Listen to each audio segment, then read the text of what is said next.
नमस्कार, मैं डॉक्टर राकेश पाठक।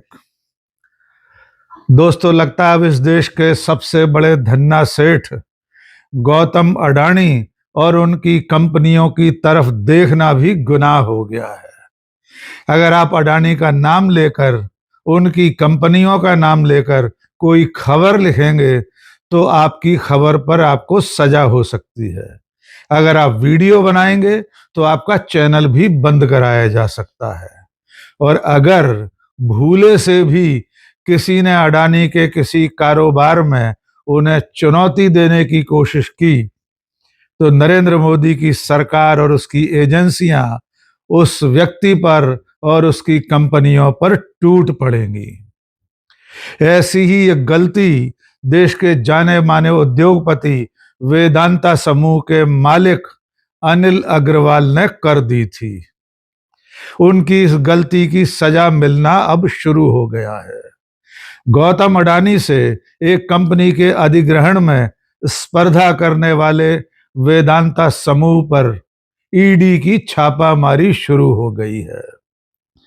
वेदांता समूह और उसके मालिक अनिल अग्रवाल का गुनाह सिर्फ इतना है कि उन्होंने जेपी एसोसिएट नाम की कंपनी की संपत्तियों के अधिग्रहण में बोली लगाई थी। सबसे ऊंची बोली लगाने के बावजूद ये सौदा वेदांता को नहीं मिला और इसके खिलाफ वेदांता समूह ने सबसे बड़ी अदालत में फरियाद लगा दी। बस इतने मात्र पर मोदी सरकार के इशारे पर ईडी ने वेदांता समूह पर रेड डाल दी है।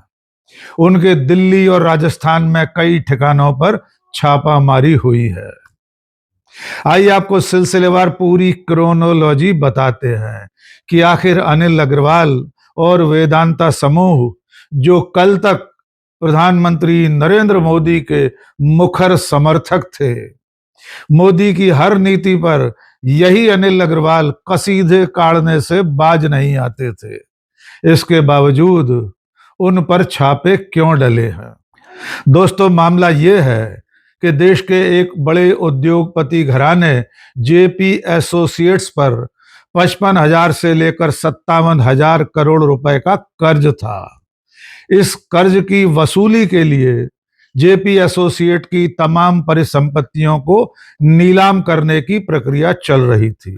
जेपी एसोसिएट्स की इन परिसंपत्तियों में रियल एस्टेट की बहुत सारी संपत्तियां, पावर प्लांट, सीमेंट प्लांट और Buddha international F1 circuit track भी शामिल था। जेपी समूह की इन तमाम परिसंपत्तियों के लिए जो दो सबसे बड़े बोलीदार सामने आए, उनमें पहला था वेदांता समूह और दूसरा अडानी ग्रुप।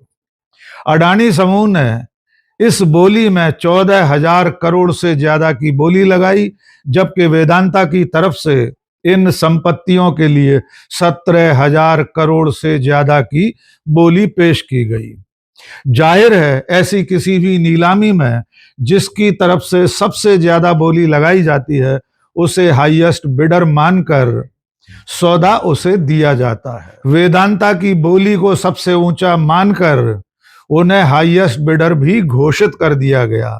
बाकायदा इसकी सूचना भी दे दी गई, लेकिन यह सौदा अंततः उन्हें नहीं मिला, क्योंकि इस प्रक्रिया में शामिल लोगों ने अडानी समूह को मदद पहुंचाने के लिए अंततः जो कमेटी ऑफ क्रेडिटर्स थी, उसने एक दो ऐसे नियम लागू कर दिए जिसके चलते फायदा अडानी समूह को हुआ। जैसे अडानी समूह ने अप फ्रंट पेमेंट के लिए ज्यादा बड़ा भरोसा दिलाया था। अडानी ग्रुप ने इस सौदे को हासिल करने के लिए कमेटी ऑफ क्रेडिटर्स के सामने ये पेशकश भी रखी कि वे अप फ्रंट पेमेंट के रूप में एक बड़ी राशि शुरू में ही भुगतान करने को तैयार हैं, जबकि वेदांता समूह भुगतान को 5 साल की अवधि में टुकड़ों टुकड़ों में पेश करने की पेशकश कर चुका था। इस बहाने से वेदांता समूह के हाथ से ये बोली निकल गई और अडानी समूह को जेपी ग्रुप की संपत्तियों को अधिग्रहित करने का अधिकार दे दिया गया। जिस वक्त ये प्रक्रिया चल रही थी, यानी हाईएस्ट बिडर वेदांता समूह के हाथ से इस सौदे को छीनकर अडानी ग्रुप को दिया गया, तब कमेटी ऑफ क्रेडिटर्स ने अडानी ग्रुप के प्रस्ताव को बेहतर माना और उसी के आधार पर नेशनल कंपनी लॉ ट्रिब्यूनल ने भी उसे मंजूरी दे दी। वेदांता समूह ने नेशनल कंपनी लॉ ट्रिब्यूनल के इस फैसले के खिलाफ उससे ऊपर की इकाई यानी national company law appellate tribunal में अपील की। वहां वेदांता ने फरियाद लगाई कि ये प्रक्रिया पारदर्शी नहीं थी।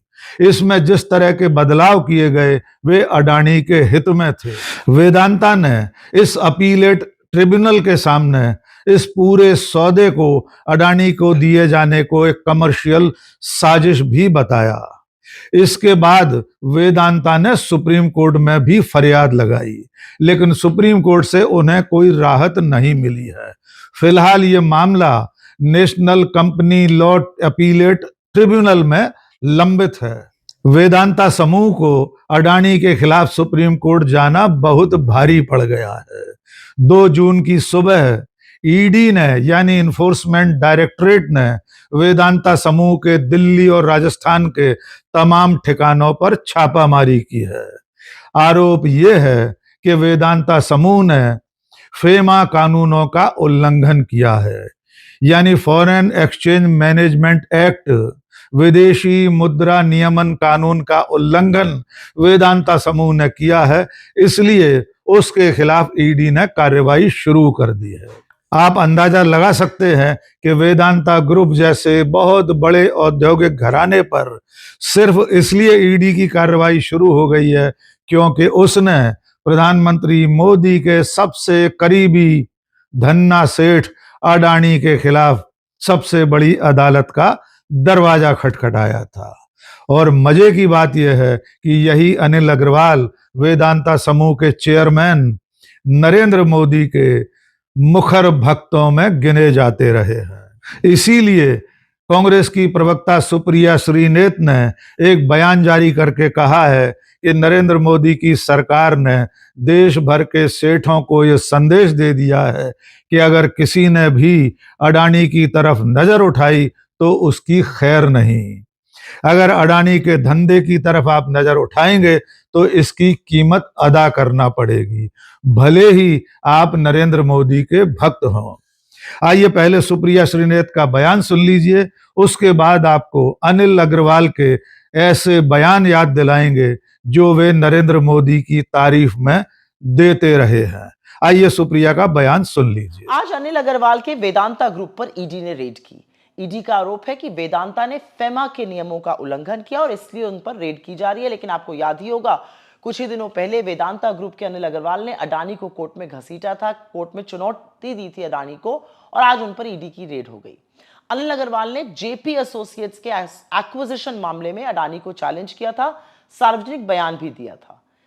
याद दिलाना जरूरी है, जेपी एसोसिएट्स के करीब $4 बिलियन की प्रॉपर्टीज, करीब 14,000 से 17,000 करोड़ की संपत्ति, जिसमें real estate, power plant, cement plant, Buddha international circuit, F1 track, ये सब शामिल। और इसकी बोली लगी थी, वेदांता ने 16,726 करोड़ की सबसे ऊंची बोली लगाई थी और अनिल अग्रवाल के अनुसार उन्हें लिखित रूप से हाईएस्ट बिडर घोषित किया गया था, लेकिन बाद में फैसला पलट दिया गया।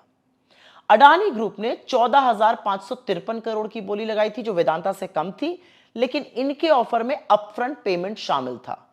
तो कमेटी ऑफ क्रेडिटर्स ने इसे बेहतर माना और फिर एनसीएलटी इलाहाबाद बेंच ने 17 मार्च 2026 को अडानी की जो प्रपोजल और योजना थी उसको मंजूरी दे दी।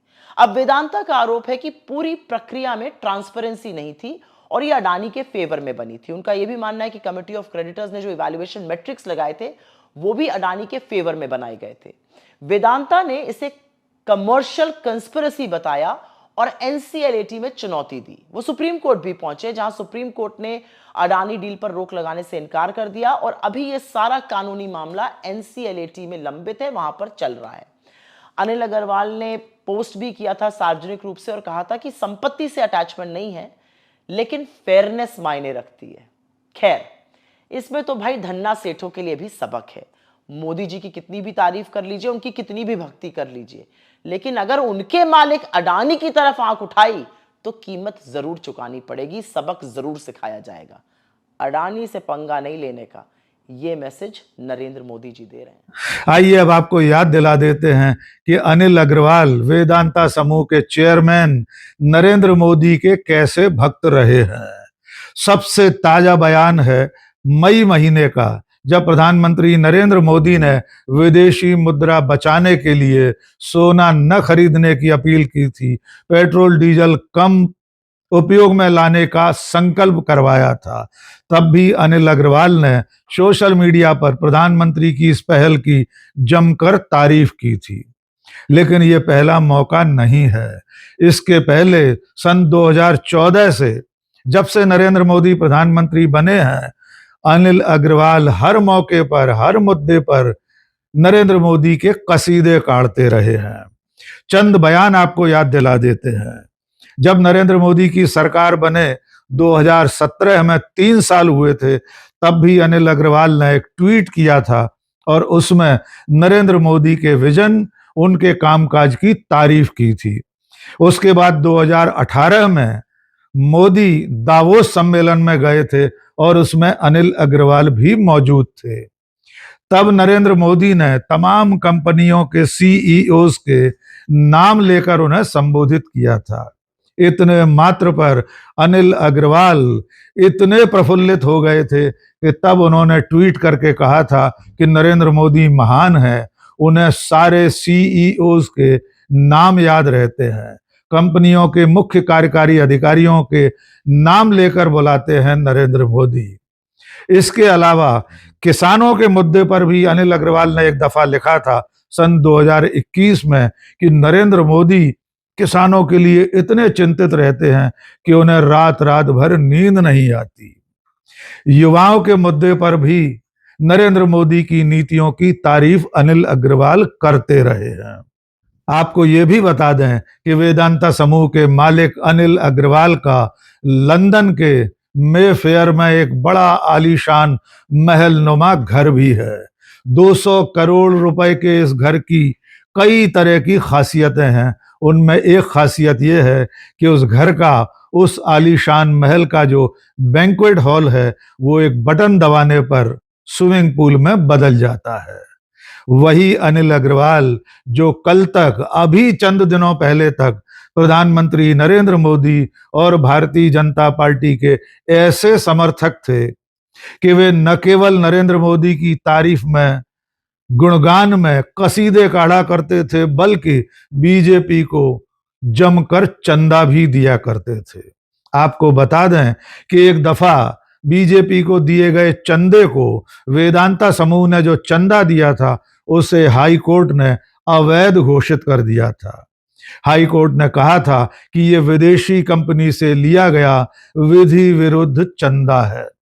उसके बाद भारतीय जनता पार्टी और मोदी की सरकार ने इलेक्टोरल बॉन्ड की योजना लागू की और उस योजना में भी वेदांता समूह ने बीजेपी के 230 करोड़ रुपए के बॉन्ड खरीदकर उसे चंदा दिया था। और हाल ही में वेदांता समूह ने 90 या 95 करोड़ का चंदा और भी दिया है। तो अब आप समझ गए होंगे कि भले ही आप नरेंद्र मोदी के भक्त हों, भले ही भारतीय जनता पार्टी को झोली भरकर चंदा देते हों, लेकिन अगर आपने भूले से भी मोदी के खासम खास राष्ट्र सेठ गौतम अडानी या उनकी कंपनियों के रास्ते में आने की कोशिश की, तो आपकी खैर नहीं। आपको इसकी कीमत चुकानी पड़ेगी। आपको ईडी के छापे, इनकम टैक्स के छापे, सीबीआई की जांच या इससे भी आगे आपराधिक मुकदमों का सामना करना पड़ सकता है। तो अनिल अग्रवाल के लिए अभी तो पार्टी शुरू हुई है। आप कतार में हैं, लाइन सीधी रखिए, भले ही आप नरेंद्र मोदी के अंधभक्त हों। आज के इस वीडियो में बस इतना ही। बहुत बहुत शुक्रिया। जय हिंद।